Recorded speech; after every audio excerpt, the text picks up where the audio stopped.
বুবু ইমান গাল লৈছে যে খাবলৈ এইফালে হৈ গ'ল পেকেট বিস্কুট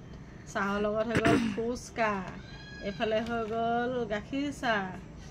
একদম পুৰা খামে আৰু এতিয়া খালি দেহা মানুহ নাই টিউচনলৈ গৈছে যে সেইটো কি হয় কণী তাকো ফুটা ফুটা নহয় মায়ে চাহ খাবলৈ 5টা বইল কৰি দিছিলে নিসিজিলে বাপেকে সেইকাৰণে লুকুৱাই থৈ ইয়াতে দেখিছে আমি কাম এতিয়া এইটো আকৌ সিজাব লাগিব তেতিয়া খাব পাৰিম এটা চাহটো আজি এদিকে খাই লওঁ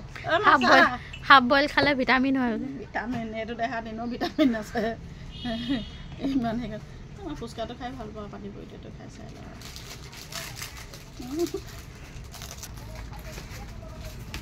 চবেই কয় খোৱা ভিডিঅ' বোলে বাইদেউ নিদিয়ে নেকি সেইকাৰণে বাপেকে আজি পানী পুৰিও খাইছোঁ বিস্কুটো খাইছোঁ এই কণীও খাইছোঁ নিসিজিলেও খামগৈ আজি খালি মানুহে দেখাই বুলি লুকাই দিওঁ নিসিজিলেও খামগৈ এতিয়া চাহকণ খাই লওঁ বাৰু দেই